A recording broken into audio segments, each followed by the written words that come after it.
Мына эми биздин бүгүнкү күндөгү 4-чү оюн, урматтуу көрөрмандар, 16 март 2014-жылкы Норус майрамына карата өтүп аткан көкбөрү боюнча мелдештин биринчи күндөгү 4-чү оюнубуз биздин алдыбызда. Кадыр эми Достук командасы жана Көкжал Ала Тоо командасы силерге дагы бир өзлөрүнүн чеберчилигин тартуулап берет. Бул биздин группа 4-чү группадагы командалар. Бул жерде Достук, Көкжал командасы жана биздин атактуу Кабылан командабыз. Чемпиондор Кабылан командасы. 4-чү группадагы 3 команда азырынча мына бул 2 команданын оюн силерге тартуулайбыз. Биринчи күндөгү биздин сол жагыбыздагы бул жигиттер Көкжал Ала Тоо командасы. Дедиев Арсен биринчи номерде, экинчи Давлеталиев Марс, үчүнчү Амангазиев Марат, 4-чү Мамбеталиев Талант, 5-чи Токтогулу Байтик, Саткынбаев Жаныбек 6-чы номерде, Мамбеталиев Сейиттек 7-чи, 8-чи Исабеков Эмил, 9-чу Сатылганов Ермек, 10-чу Токтомаматов Дамир, Амангазиев Канат 11-чи номерде жана Кенжебек уулу Адилбек 12-чи номер, команданын жетекчиси Жапаров Улан. Мына бул биздин Көкжалдар командасы, Ала менен районунан чыккан жаңы команда. Кудайдын кулагы сүйүнсүн. Ал эми мына биздин алдыбыздагы оң жагыбызга өтүп аткан кошкул кызыл формачан Достук командасы. Бул биздин Достук командабыз дагы жаңы команда. Ниязов Байыш баштаган 1-чи номерде, Кулиев Марат 2-чи номер, Коргонов Ийгилик 3-чү номерде, 4-чү Майлыбашев Ташы, 5-чи Молдокулов Самат, 6-чы Таштанбеков Улан, Ибраимов Эрлан 7-чи номерде, Ниязов Кыяс 8-чи номер, Темирбаев Айбек 9-чу, 10-чу Ниязов Манас, 11-чи Шекетов табылды, жана Келбикеев Сейдали деген жигиттер. Булар биздин Достук командабыз, жаңы команданын жетекчиси Туташев Муктубек жана машыктоочусу Шекетов табылды. Таку Марадона. Бул оюнчу дагы өзүңүздөр жана көрдүңүздөр 11-чи номерде Шекетов табылды. Кадыр эми улакты чүй дегенде эле көрдүңүздөр, 8-чи номердеги Ниязов Кыяс басып алды. Достук командасындагы бул оюнчулар менен дагы жакындан тааныштырып өтөм. Кудай буйруса оюндагы биринчи аттан кулап түшкөн жигитибиз бул Эрлан болуш керек. Жок, булар Көкжал командасынан оюнчу аттан түшүп калган экен. Оюнду кайрадан улантып атабыз. Улак Кыязда Ниязов Кыяс деген бул командада 3-1 тууган Ниязовдор ойнойт, билесиздер. Ниязов Байыш, Ниязов Кыяс, Ниязов Манас. Жана андан тышкары белгилүү оюнчуларыбыздан буякта Молдокулов Самат деген жигит бар. Коргонов Ийгилик, Ибраимов Ерлан деген, Келдикеев Сейдали деген мына чогуу ойноп жүргөн бул улакчыларды биз билебиз. Тек гана бул жаңы Достук командасы бүгүн силердин алдыңарда жаңы команда болуп чыгып атат. Жана 3-1 тууган Ниязовдор мурда былтыркы жылдары өзүбүздүн атактуу Кожомкул командасында ойногон. Мына эми жаңы Достук командасынын негизги оюнчулары болгон оюнчу 10-чу номердеги бул Манас Байыштын иниси, бир тууган экөөсү. Манас деген келечегин жаш оюнчуларыбыздын бири. Бу дагы Минген аты Амадор. Бул өзүнүн аты менен жана да айтып кеттим. Бул Кожомкул командасында ойногон, аты дагы өзү дагы белгилүү улакчыларга, көрөрмандарга жакшы белгилүү жигиттердин бири. Мына көрдүңүздөр, алыстан ыргыккан улак кандай тайгысанга түшүп аткан өзүңүздөр байкадыңыздар. Азамат бул команданын жаш болсо дагы мыкты улакчыларынын бири. Ниязов Манас деген оюнчу эсепти ачты. Бул оюндун 3-чү эле минутасы. Эсеп 1-0 алдыда Достук командасы.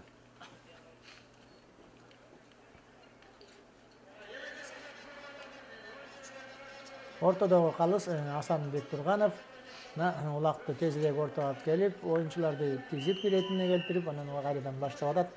Esep ошентип 1-0 урматтуу көрөрмандар. Биздин жаңы Көкжал командасы дагы Аламедин районунан келген.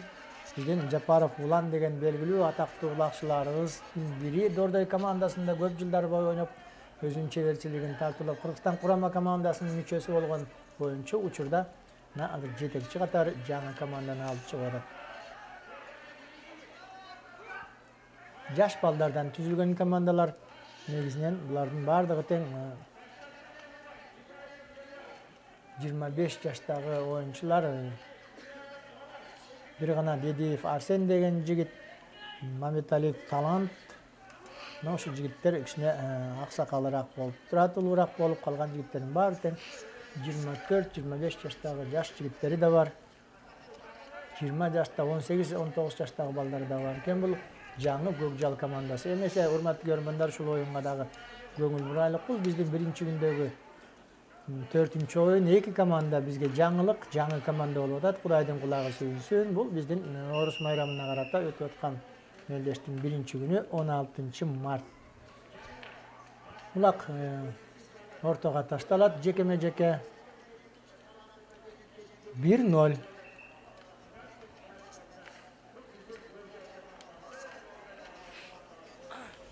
Жетинчи минута, биринчи таймдын 7 минутасы.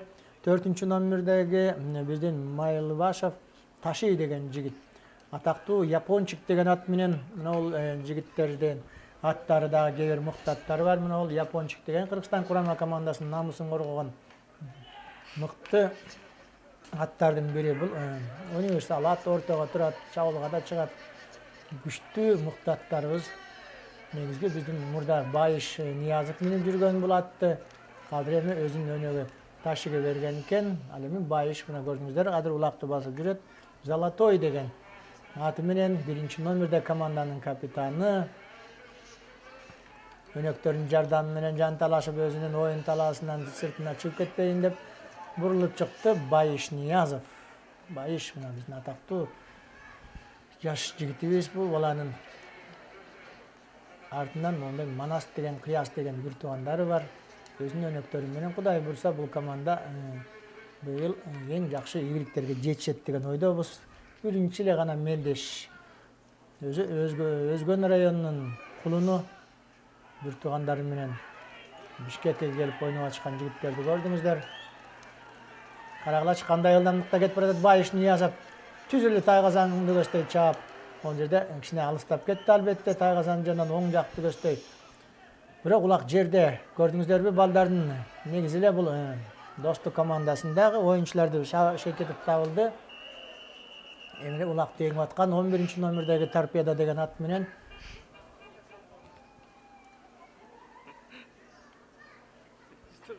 момундай учурларда болот. Кудай сактасын албетте өзүбүздүн жигиттери. 8 номерде Эмил Исабеков деген жигит. 27 жашта, 28 жашка чыккан Эмил Исабеков.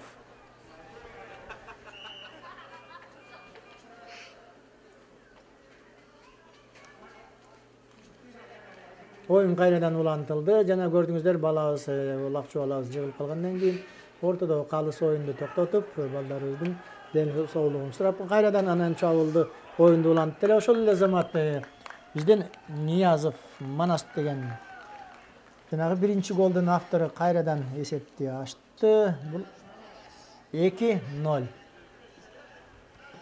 Атактуу Амадор деген ат менен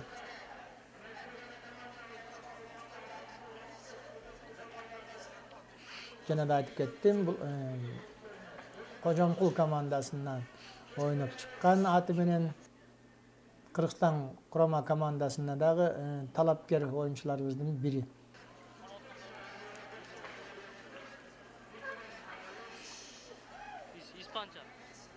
Улак жерде.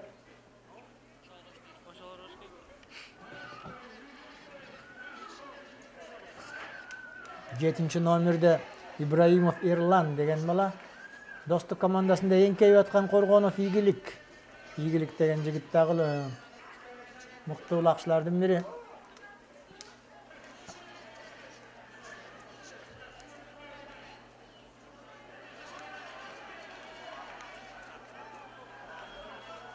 жаңы команда Достук көрдүңүздөрбү балдардын кандай балбан жигит ийгиликтагы улакты кандай эңип кандай салып атканына жөн гана бир жеңил нерсе көтөргөндөй кезектеги улак тайгазанга түштү.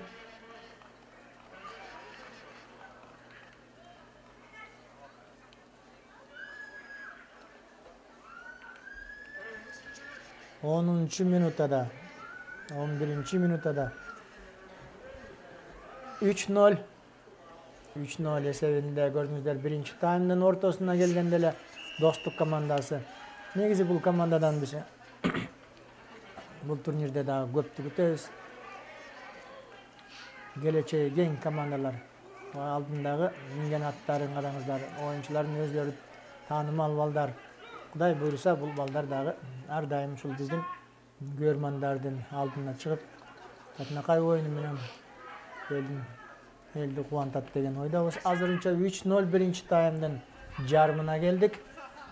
Улак жерде минген аттарын көрдүңүздөрбү? Биякта Кулиев Марат өзүнүн кашкаты менен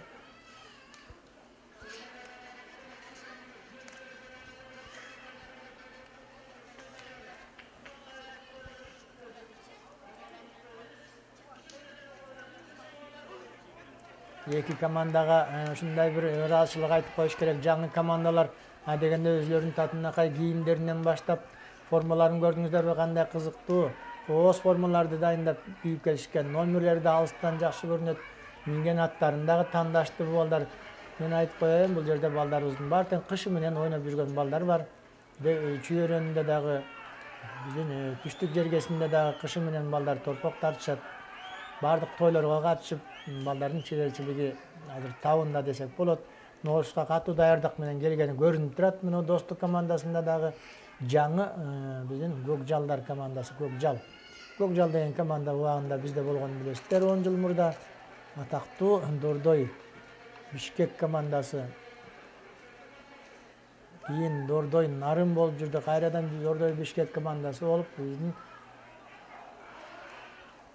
Кыргызстандагы бардык турнирлердин жеңүүчүлөрүнүн бири болгон атактуу командабыз болгон учурда кайра жаңы команда пайда болгон экен. Албетте, оюнчулар да өзгөрдү. Аттар да башка. Бул Аламидин районунун балдары. Аламидин районунан келген Жапаров Улан деген эски Дордойдун оюнчусу жаш балдар менен жаңы команда түзүп келиптир. Бул дагы жакшы кубанычтуу көрүнүш.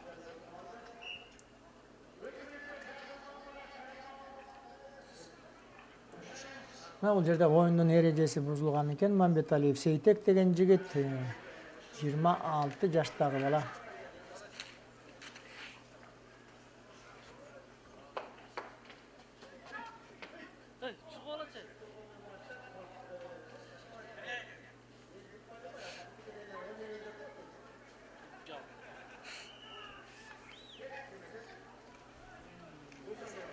Улакка азыр эми Достук командасында дагы эле Байыш Ниязов өзүнүн Золотой деген аты менен чабуулга чыгып баратат. Бир командада билесиңер, Көкжал командасында бир оюнчусу кем болуп атат. Кадыр эми мына момундай ылдамдык менен барып, бул өзүнчө эле бир буллит болду. Муну мыкты өздөштүргөн оюнчуларыбыздын бири. Кыргызстан курама командасына татыктуу, талапкер, мыкты оюнчулардын бири. Жаңы команда. Ошондой болсо да белгилүү оюнчу бар экен. Бул баланын дагы өзүнүн өнөктөрү менен жаңы командасын байгелүү орундарга алып чыгам деген ою бар. Эсеп кайрадан өзгөрдү 4-0. Мына эми оюнга кошула берсе болот. Албетте, Аламидин командасындагы оюнчу 2 мүнөт жаза мамууга байланганда улак тайгазанга түшкөндөн кийин ал кайрадан ойной берсе болот. Ошентип улак жерде биздин улакчылар алмак салмак бири-бирине өткөрүп, биринен бири жулуп отуруп, мына азыр эми Аламидиндин Көкжал командасы чабуулга чыгып баратат. 12 номерде Кенжебек уулу Адилбек деген жигит. 18 жаштагы бала экен, жаш бала.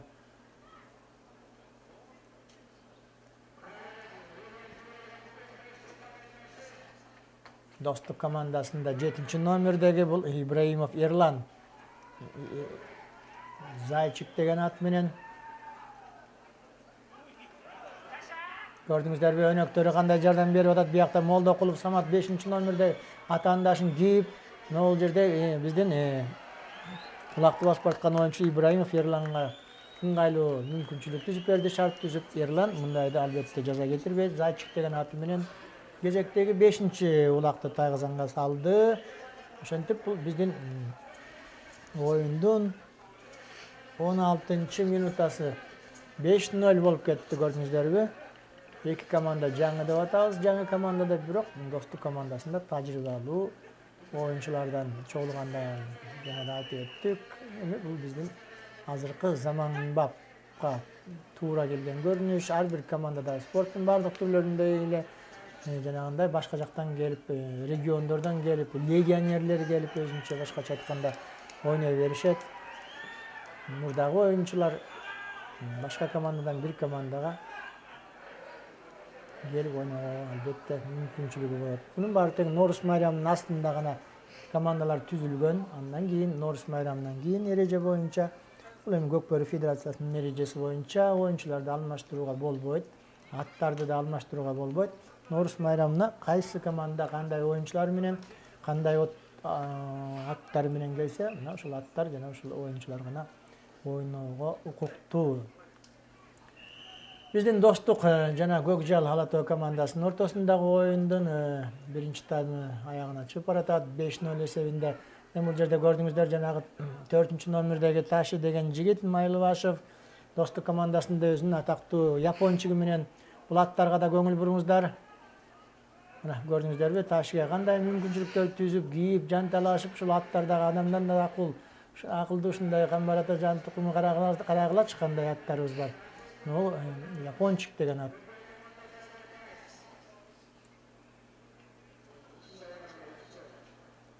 Бул дагы 1-2-3 командага ойноп аттар. Убагында Бөрлү командасында ойноду, андан кийин Талас командасына барып ойноп, кайрадан ушул Сокулуктун Кожомкул командасына келген. Кадыр эми достук командасында ойноп жүрөт. Бул биздин Көкбөрү оюнунун көркү болгон мыкты аттарыбыздын бири, көркүн ачкан япончик деп коюшат. Өзүнүн аты минген аттын боюна жарашабы, өңүнө жарашабы ушундай кайманаттарды коюшуп, кээ бир командаларыбыз кыргызча аттарды коюшкан. Карагер деген аттары бар. Мисалы Карагер деп, Карагашка деп, Сарыгашка, Тор ат, Күрөң ат деп. Ал эми кээ бир командаларыбыз орусча аттарды коюп, жаңы атактуу спорт жылдыздарынын аттарын койгон командаларыбыз бар, кайманаттарга. Ошондой болсо дагы кыргыздын аттары экен, талашсыз эң күчтүү, эң мыкты аттарыбыз өзүбүздүн учкаяк кыргыздын аттары гана. Көкбөрү оюнуна жарай турган мыкты аттар кыргыздарда гана болот экен. Азыр эми улак кайрадан эми бул Кыяз деген жигит, жанагы Ниязовдардын дагы бир 3-чүсү, ортончусу Кыяз Ниязов деген жигит. Бу да мыкты балбан жигиттердин бири.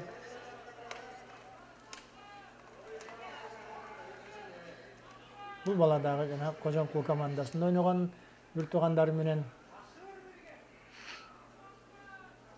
Көрдүңүздөр кандай катуу таймаш болуп атат. Улам-улак бир команданын экинчисине өтүп отуруп, кайрадан достук командасына тийди улак.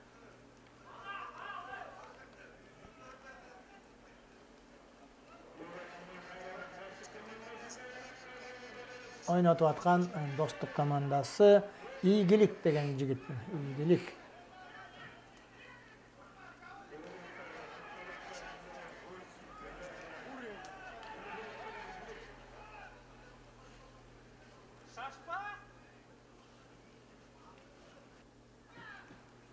Минген аты Альфа. 3-номердеги Коргонов Ийгилик чабуулда достук командасы. Өнөктөрдүн жардамы керек болуп калды окшойт бул жерде эми.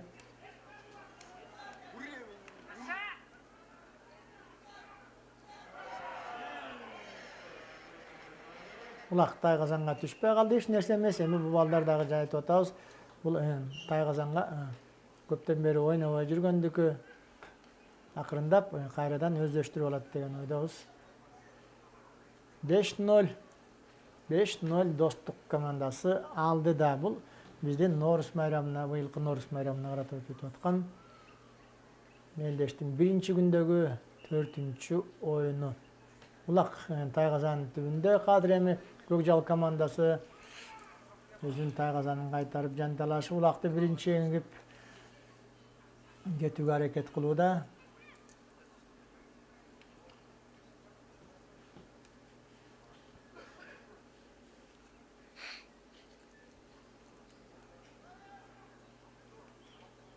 Улак жерден көтөрүлдү. Достук командасы көрдүңүздөрбү, экөөлөп баратат бер жагынан. Биринчи номердеги Ниязов Байыш, Темирбаев Айбек, Молдокулов Самат деген жигиттер.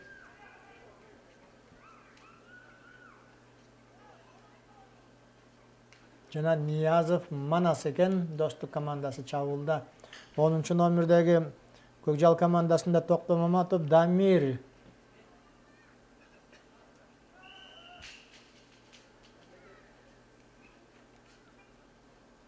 Ол жерде өзүңүздөр көрдүңүздөр, арт жагынан келип, улакка арт жагынан келип жабышып калган. Бул жердеги болбойт оюндун эрежеси боюнча ушул жерде өтө кооптуу, өтө коркунучтуу жагдай түзүлөт. Кучактап мүмкүн колунан тартып балабыздар алып калыштыр мүмкүн жыгылып, кадыр эми чабуулду көрдүңүздөр кандай ылдамдыкта. Бул Ниязов Манас атына заты жарашкан, ушундай татынакай жигиттерибиз бар. Аты да абдан учкаяк, эч кимге жеткирбей келип, өзүнчө эле бир буллитти аткаргандай болду. 6-0. 6-0 20-чы минутада Ниязов Манас бул биринчи таймда эле өзүнүн 3-чү улагын Тайгазанга салып жиберди. Көрдүңүздөр 20-чы минутта. Ошентип бул биринчи таймдын соңуна чыктык.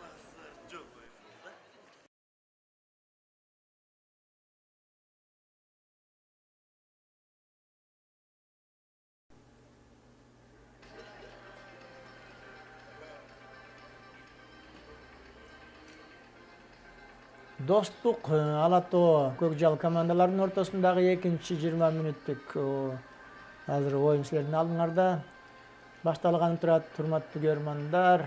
6-0. 6-0 Достук командасы жана Ала Тоо Көкжал командалары биздин 2014-жылдагы сезондун ачылышына арналган, Норус майрамына арналган турнирдин биринчи күнүндөгү өздөрүнүн биринчи оюндарын өткөрүп атышат. 6-0 эсебинде биздин кызыл формачан, ачык түстөгү кызыл сары футболкачандар Көкжал командасы, Ала Тоо Көкжал жана 4-чү номердеги Достук командасы. Бул Ташы япончук менен Майлыбашев Ташы деген бу да балбан жигит. Көрдүңүздөрбү? Улакты чапаратып эңип такымга басып, кадыр эми атаандаштар экөөлөп, үчөөлөп кайтарып атса дагы улакты басып жүрөт. Мынакей биздин атактуу япончук деген ат менен. Жок, кадыр эми биринчи номердеги биякта Арсен да жабышып калган экен улакка. Өнөгүнө өткөрүп бергени жатат 5-чи номердеги бул Самат Молдокулов. Чагылган деген ат менен Достук командасы. Мына бул жерде көрдүңүздөр кандай ылдамдык менен атта өтүп кетти. 1-2 секирип Тайгазанын жанынан өтүп баратып жатканда албетте улактагы салмагы бир топ бизге жеңил көрүнгөнү менен 35-33 килограмм, 35 килограммга чейин улак биздин эреже боюнча тартылып жүрөт. Кадыр эми улакты кайрадан Достук командасы басып алды. Командалык оюндарын дагы көрдүңүздөр. Бул жаңы команданы өздөштүрүп аткан 2-чи номердеги бул Кулиев Марат деген.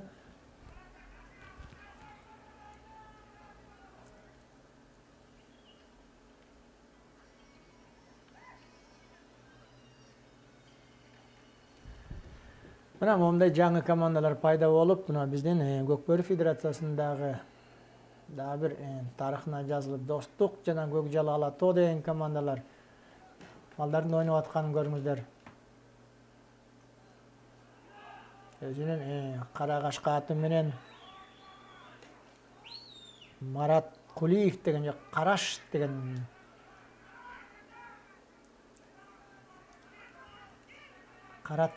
Карат деген ат экен, кара кашкасы. 6-0. Oyunda birinci taymda эле 6-0 болуп кеткенине эсептен чоңоюп кеткенине карабастан oyun баарына көрөрмандарга жакшы кызыктуу көрүнүп атат. Көрдүңүздөр, Аламединдин Көкжал командасы дагы жаш балдар болсо дагы кадимкидей атаандаштык берип, таймаш берип, чабуулга да чыгып атат. 5-номерде Токтогулов Байтик Токтогулович деген жигит. Бул биздин 22 жаштагы бала экен.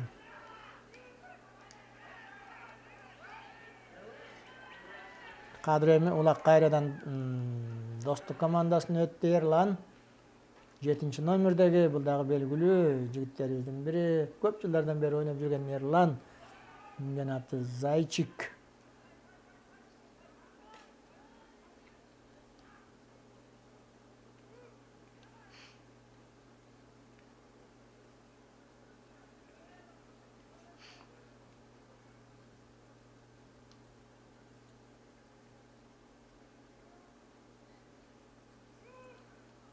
Достук командасы чабуулда. Жанталашып биякта 10-номердеги Дамир Токтомаматов деген жигит Көкжал командасында Улакты жулуп алууга аракет кылды. Азыр дагы эле Улак биздин Достук командасында. Эрлан Ибраимов.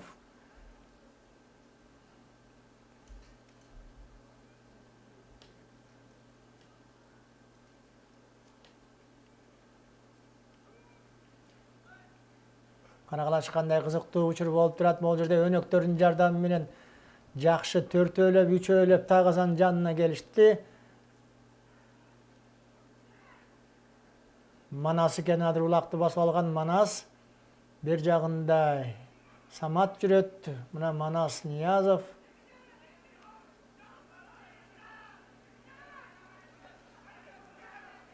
Кубалап бараткан команданы да көрдүңүздөр. Ала тоонун Көкжалдары жаш болсо дагы тактикалык ыкмаларды жакшы өздөштүрүп ойноп атышат. Ал эми тажрыйба албетте буларга келет. Көбүрөөк ойношсо тажрыйба топтоп булар да күчтүү, мыктуулакчылардын бири болот деген ойдобуз. Бул команданын жетекчиси Жапаров улан учурунда эң мыкты оюнчуларыбыздын бири болгон, коргоочуларыбыздын бири. Азыркы учурда дагы кышындагы өзүнүн чүйөрөндөгү шернелерде, кышкы сезондордо 40тан жогорку ардагерлер командасында ойноп, байгелүү орундарга ээ болуп жүргөн бул Улан Жапаров деген жигитибиз бар. Өзү Ала Тоодан, Аламедин районунун Ала Тоо айылынан ушундай жаш командаларды чогултуп, балдарды команда түзгөнүнө рахмат айтып, ушундай кубанып турабыз. Оюнду көрүп атасыздар, кандай кызыктуу болуп атат. Ол жакта Манаста Улак дагы эле жок, өткөрүп берди. Агасы чабуулга чыкты деп азыр эми эмне болор экен көрөбүз. Бир узатып алып, эки жакты карап, жолду ачып бергиле дегендей кылып кыяс.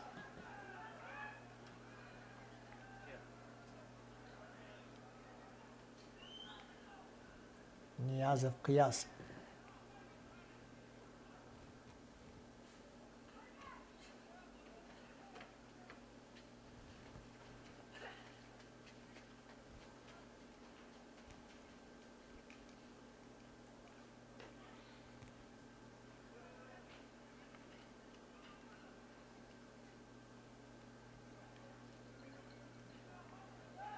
Азыр эмне болор экен? Самат бер жагынан жакындап, Молдокулов Самат, Ниязов, Кыяс, Манас, Эрландар жүрөт. Достук командасында жанталашып аткан Давлет Алиев Марс Көкжал командасында Тайгазандан ары көчтөй сүйрөп баратат. Экөөлөп, үчөөлөп, мына эми Аламедин командасы дагы, Аламедин жигиттери оңой эмес экен көрүп атабыз. Жаш болсо дагы албетте кара күчкө салып ойнобойт. Азыркы заманбап көкбөрү дагы эрежеси бар. Муну дагы акылга салып, ойлонуп, баш менен ойлонуп ойнона турган оюндардын бири. Жөн эле кара күчкө салынбайт. Илгерки жапай ула жок, улагыбыз жок азыр. Тайгазаны бар. Атайын эрежеси бар кыргыздын жаңы оюну. Кудай буйруса бул оюнубуз дагы эл аралык аренага чыгып атат. Кыргыздын оюну деп бардык турнирлерде биздин Кыргызстандын эрежеси менен ойнолуп жатат. Азыр эми 5-номер Молдокулов Самат кайрадан бу дагы көп жылдардан бери ойноп келген, жаш болсо дагы. Манас менен Самат улак Тайгазандын кырына жатып калды. Эмне болар экен, жулуп кетишти Аламединдик жигиттер. Эрлан кайрадан алды улакты. Кичине бул жерде кайра барып салайын деди, окшойт. Жакшы эле аракет кылышты эле.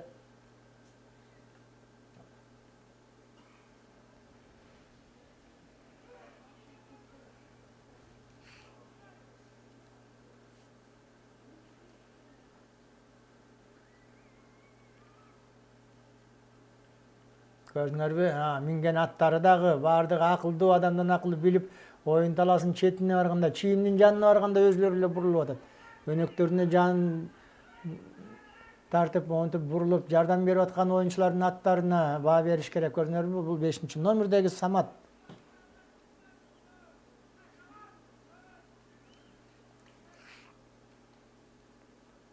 Молдокулов Самат, Достук командасы. Ерлан жүрөт, Кыяз жүрөт. Абдан таза коос оюн болуп атканын көрүп турасыздар. Оюн талаасын көрдүңүздөр. Бүгүнкү оюнда биздин көк бөлүүчүлөргө ушундай бир оюн талаасы дагы, аба ырайы дагы жакшы болуп турат. Жаан жабай, баткак болбой, өтө ысык эмес, өтө суук эмес дегендей. Көрдүңүздөр, балдарыбыздан тер чыгып, буу чыгып, аттарыбыздан баары тең ушундай бир кызыктуу черлери жазылып атат оюнчулардын. Мына канча мүнөттөн бери ушу Тайгазандын тегерегинде улагын жулуп албаса дагы, улам сыртка алыстата сүйрөп барып аткан Аламединдин Көкжал командасы дагы жана Достук командасы дагы эле улакты басып жүрөт. Бул Самат болуш керек азыр эми. Жок, бул Манас экен, Манас.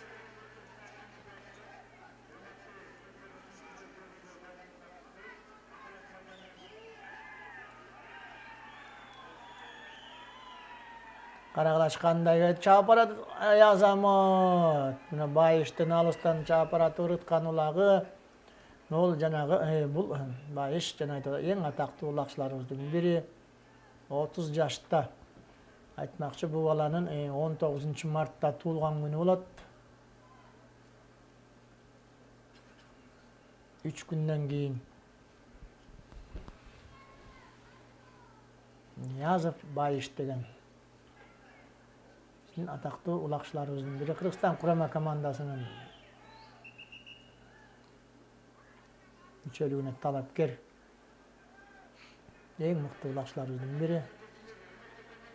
Ортодо калыс Асан Бектурганов оюнду баштады. 7-0. 7-0 Достук жана Ала Тоо Көкжал командасы.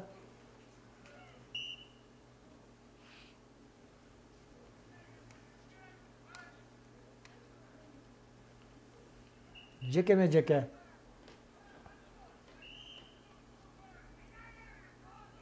Төртүнчү номердеги Ташы Майлыбашев өзүнүн япончугу менен кадыр эми Аламединдик жигиттер Көкжал командасы алды. 9-номерде Эрмек Сатылганов. 24 жаштагы бала. Бирок кайрадан жулдуруп жиберген экен. Көрдүңүздөр, Коргонов ийгилик. Ийгилик дагы жана биринчи таймда абдан жакшы оюн көрсөткөн билесиздер. Улам эс алып оюнчулар биринин артынан бири оюнга кошулуп атат. Өткөрүп берди кайрадан Байышка. Байыш өзүнүн Залатою менен дагы бир сыйра чабуулга чыгып баратат. Алыстан ыргыз жок, бул ирети өтүп кетти. Аттын ылдамдыгын көрдүңүздөр. Оңдон түстөнгөнчө, ачып көздү жумганча аты Тайгазандан ашып, кайрадан бир айланып келе турган болуп калды окшойт. Ниязов Байыш.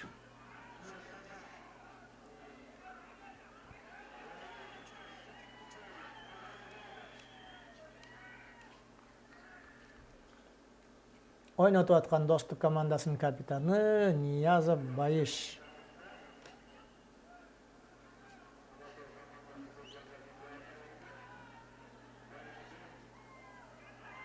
Мына көрдүңүздөрбү? Бул кезектеги улак 8-нчи улакты салып атат Ниязов Байыш.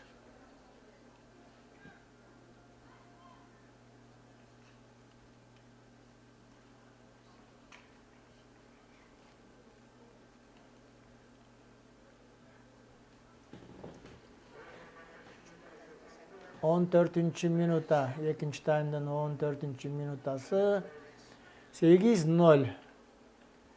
Эч нерсе эмес. Көкжал командасы Кудай буйруса кийинки оюндарда мына ушундай оюндардан чыйралып, чыңалып, тажрыйба топтоп, мыкты командалардын арасына кошулат. Oyun talasынан чыгып кетти улагыбыз, ортого алып келип ташталат жекеме-жеке.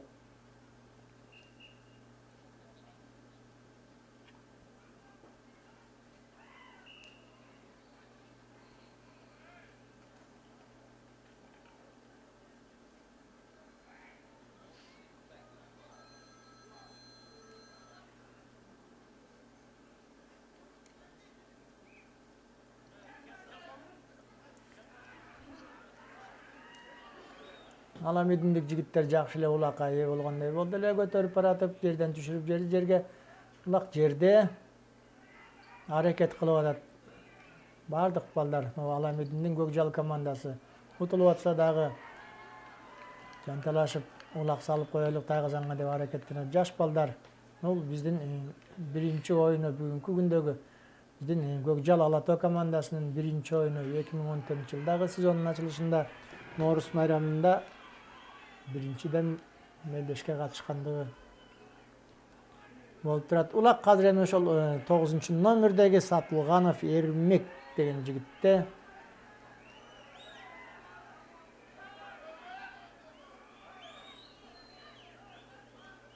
Сатылганов Эрмек 24 жаштагы оюнчу.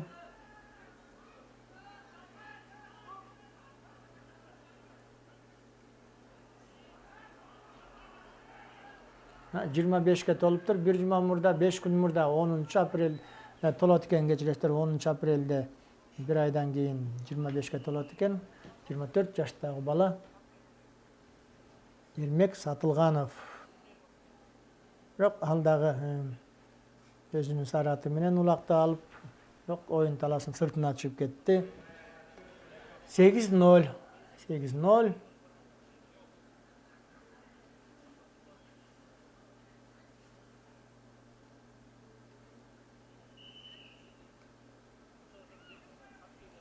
Кайрадан Достук командасында Майлыбашев ташы чыкты 4-номердеги. Мына өзүнүн мыкты аты менен, күчтүү аты менен Япончик.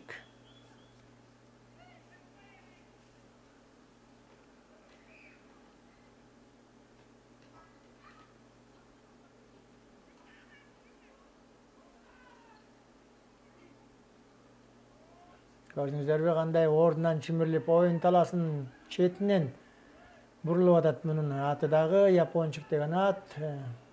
Карагылачы бардык жагынан түртүп кыпчылып да калды ортодо. Ошондой болсо дагы Япончик кайрадан өзүнүн өнөгүнө, үстүндөгү ээсине жардам берип чабуулга чыкууга аракет кылат. Азыр эми өткөрүп берди, ташы өзүнүн милдети аткарды десе болот. Албетте ал ортодон улакты эңип, өнөгүн өткөрүп берди. Баягы эле Байыш. Карагылачы кандай ылдамдыкта, кандай кооз ыргытуулар болду, бирок эми ол жердеги 33-35 килограмм улактагы жеп жеңил топтой учуп кетип атат Тайгазандын ичинен. Тайгазанды ичи 50 сантиметр болуш керек, тереңдиги кырындагы кыры 80 сантиметр, бийиктиги 1 метр 20 сантиметр бул Тайгазандын кыры. Тегереги 4,5 сыртынан, үстү жагынан 3,60 сантиметр. Ушул Тайгазаныбызга дагы кезинде улагыбыз батпай ашып-ташып ары көздөй түшүп калып атат жерге. Кадыр эми дагы катуу таймаш болуп калды. Биякта Достук командасы менен Көкжал командаларынын ортосунда эки оюнчусун көрөбүз. Кадыр 7-номерде Сейтек Мамбеталиев Аламидиндик жигит улакты басып атат, жулуп алды атаандашынан жакшы эле, бирок жетип калышты атаандаштар кайрадан байыш жулуп кетти. Эми тажрыйбалуу, баарын байкап, баарын билип турган оюнчу. Мына бүгүнкү бир кызыктуу оюнду көрсөтүп аткан Байыш болду бир тууганы. Манас биринчи таймда, Кадыр эми Байыш.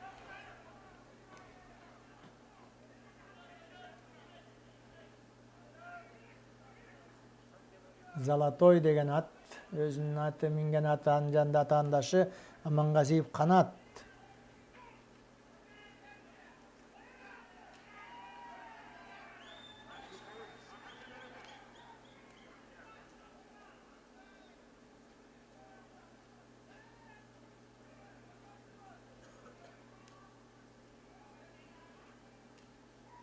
Жок, кайрадан Достук командасында улак. Манас Ниязов.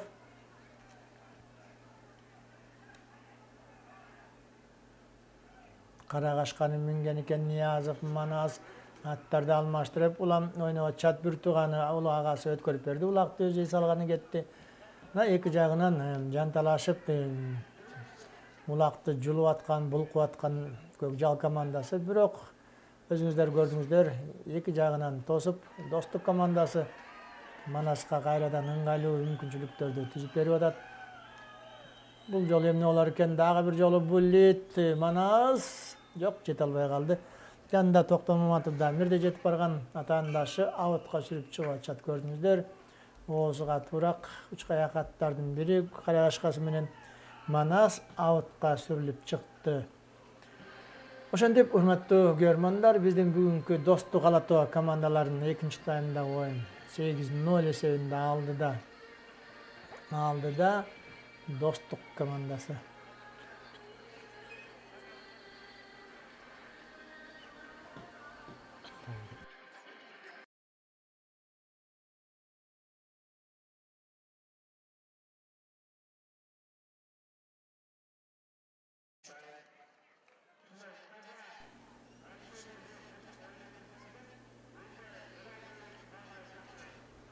Үчүнчү тайм 2014-жылкы Норус майрамына карата өтүп аткан турнирдин биринчи күнү.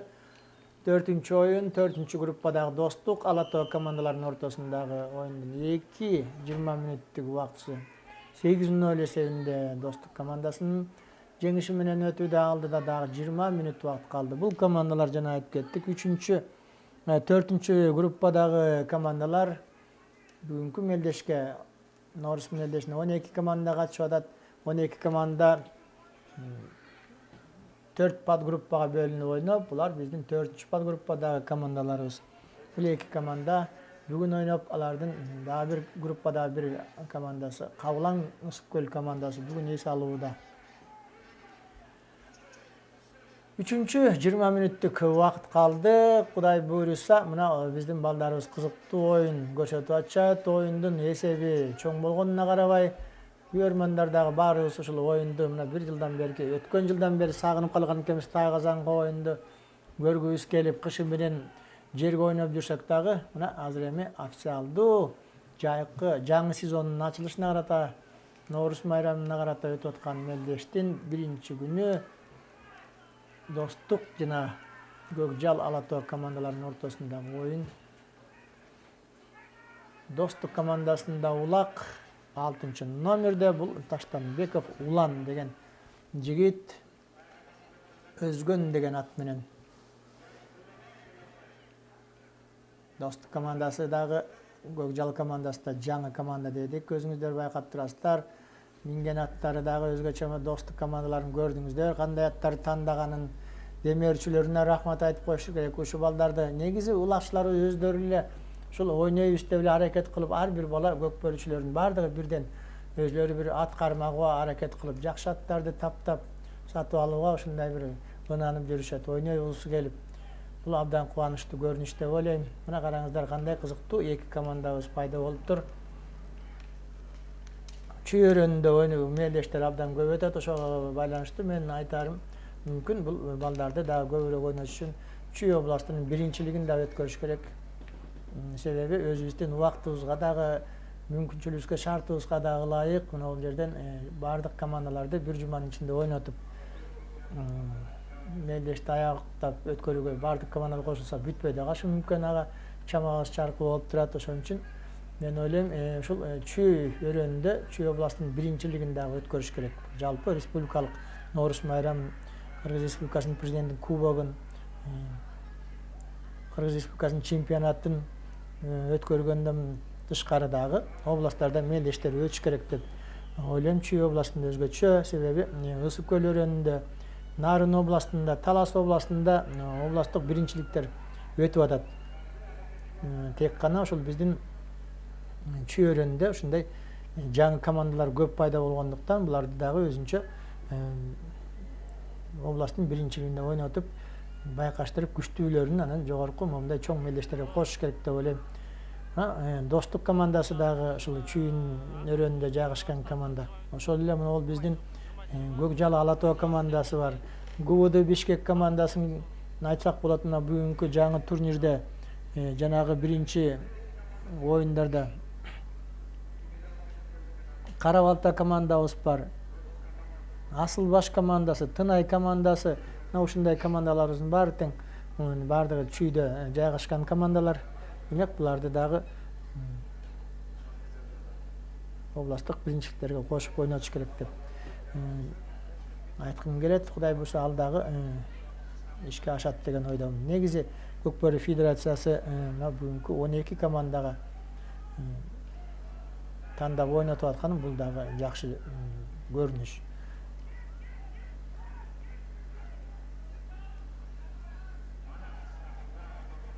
Улак достук командасында Манас Ниязов,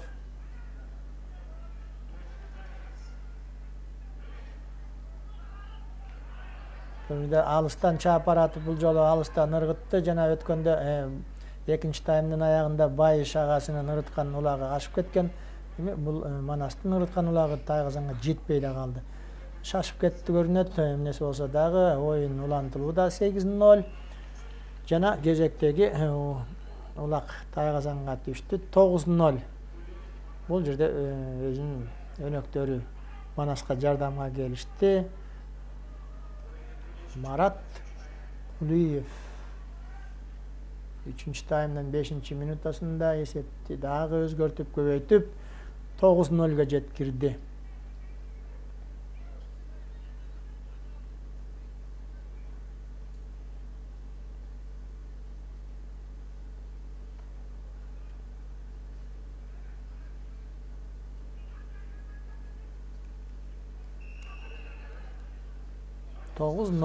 Достук жана Көкжал Ала Тоо командасы 3-чү таймдын 5-чи минутасында улак дагы Аламидин командасынын Тайгазанынан орун алды. Улак дагы эле Достук командасында көрдүңүздөр 9-чу номер, бул Темирбаев Айбек деген жигит. Мына бул дагы оюнга жаңы кошулуп атат. Жанатан бери башка өнөктөр ойноп улак биринчи жолу колуна тийди окшойт. Минген аты дагы Киллер деген ат экен. Кудайдын мындай бир коркунучтуу кыргызча аттар деген айтып аттык эле. Бул Киллер деген мындай өтө күчтүү аттардын бири болсо керек. Анда бөлүп жарып урдурганга керек болгон коргонун чебине ылайыкташкан ат окшойт.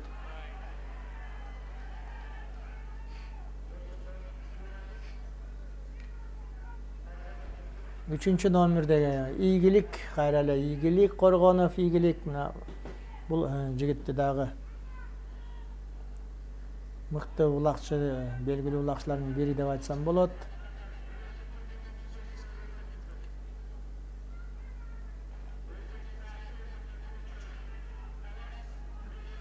Ош жергесинде, былтыр Ош жергесинде болгон мелдештерге катышып, Курманжандатка, Жалал-Абадта болгон мелдештерде ушул Ийгилик деген жигит, Марат деген балдардын баары тең ойноп жүрүшөт. Ошол эле Кыяс, ошол эле Манастар. Жана айтып кеттик, биздин Бишкек жергесинде жашаган Ош Биринин кулундары бардык турнирлерге катышып, көрөрмөндөрдүн купулуна толуп чеберчиликтер менен сүймөнчүгүнө айланган оюнчуларыбыз. Байыш өзүнүн кезектеги 10-чу улакты командасынын 10-чу улагын Тайгазанга салды. Байыш Ниязов.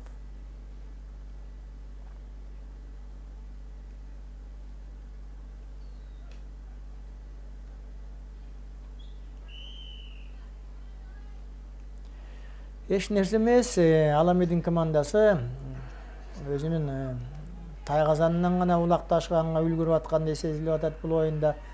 Кудай сактасын, акырын. Ал жерден бир эмес 2 оюнчубуз жыгылып калып атат. Кыяс Ниязов 8-чи номерде.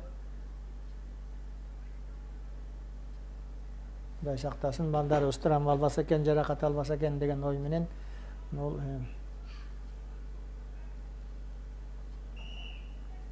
этият болгула деп эле айтып турабыз бардык балдарга. Бирок эми оюн деген оюн экен, балдарыбыз кызык көрөт. Аттардын ылдамдыгы кээ бирде өзлөрү жыгылат, мүдүрүлүп, кээ бирде эреже бузулуп жыгылат, бирок негизгиси балдарыбыз аман эсен жаракаттан тышкары алысыраак болсун демекчибиз. 7-чи номерде Ибраимов Ерлан кезектеги 11-чи улакты Тайгазанга салды.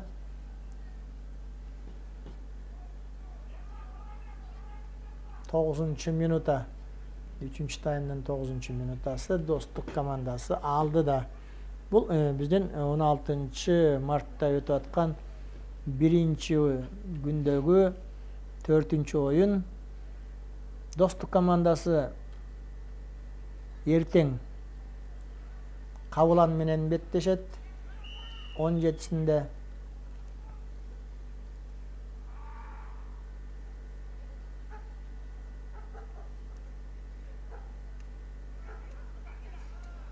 Ал эми Ала Тоо Көкжал командасы Кабылан менен 18-синде беттешет.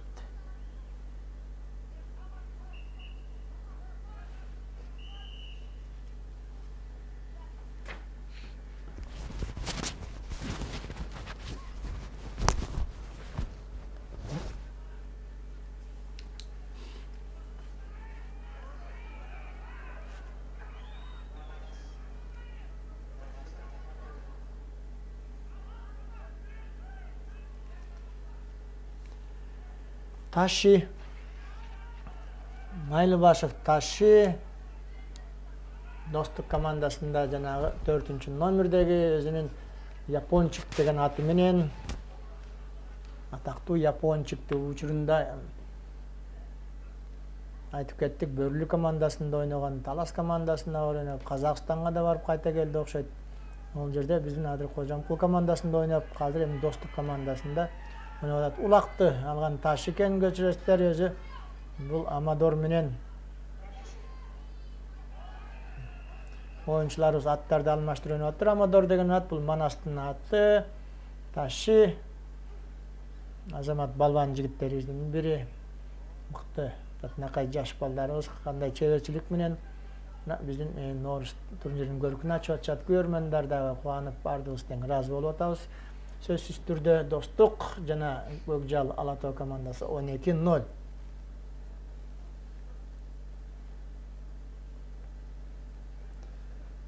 Taşi оюндун 3-чү таймдын 11-чи минутасында эсепти дагы өзгөрттү. Негизи моундай улактар ортороок алып келип, өзүнүн ордуна алып келип ташташ керек. Бул жерде бир кичинекей бир мид таймдыгы, куулугу болуш керек командалардын өзүнүн уйлакчылар жака жакыныраак таштап койгону. Бирок андан эч кандай натыйжа деле жок, пайдасы деле жок, анын тескерисинче зыянынан башка. Кайсы команданын балдары чеберчилиги мыкты шамдагай болсо, ошолор биринчи жерет баары бир жеңип кетишет. Андан көрө улакты ортого алып барып таштаган эле оң болуш керек. Бул эрежеде жазылган, эрежеде ал аткарбаган команда мүмкүн 2 минутка да жаза маамага чыгып калышы мүмкүн. Мунун баары тең этияттык менен ошол эрежени бузбай ойнош керек. Бул жерде эсеп өтө эле чоң болгондуктан мүмкүн ортодо калыс бул оюнчуларды да жазалабай улантууга уруксат берип койду. Болбосо ар бир оюнда улак өзүнүн ордуна алып барып ташташ керек. 5-чи номердеги Самат Молдокулов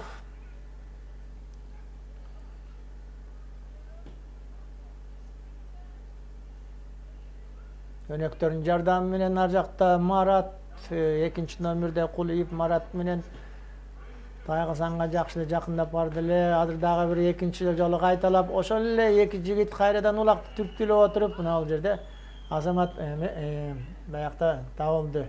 Шекитов Карпбөрү команданын бул эң тажрыйбалуу оюнчусу атактуу Таку Марадона деген жигит. Ушул команданын капитаны, оюнчусу дагы команданын тажрыйбалуу оюнчу тренери Шекитов табылды. Билесиздер, көп жылдар бою Дордой командасында ойноду. 1996 жылдан баштап ушул Дордойдон 2008-2009 жылдарга чейин, 2010 жылдарга чейин Дордой командасынын катарында ойноп жүрдү. Арашан Аракет командасында ойноп жүрдү бул жигит. Азыр эми мына жаңы ушул Достук командасында оюнчу тренер болуп жүрөт. 10 номердеги Ниязов Манас улак сыртка чыгып кетти. Мамбеталиев Талант Көкжал командасында кайрадан улакты ортого таштап, биздин 3-чү таймдын акыркы 5 мүнөттөрүнө жетип калдык. Оюн ортодо өтүп атат. Азыр эми жеке көрөбүз. Манас алды. Ыңгайсыз болуп турат азырынча. Азыр эми атаандаштар албетте бирөө эмес 3-өлөп барып тосуп кетишти. Жулупта кетишти, көрдүңүздөр. Жалгыз чаап баратат. Азыр эмне болор экен?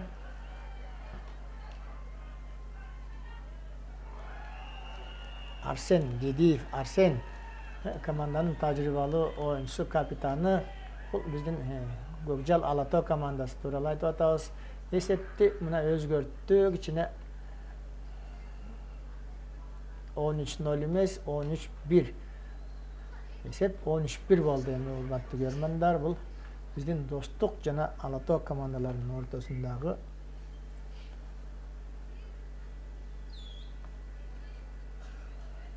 оюндун 3-чү жарымы аяктап, 20 мүнөттүк акыркы 19-мүнөт экен.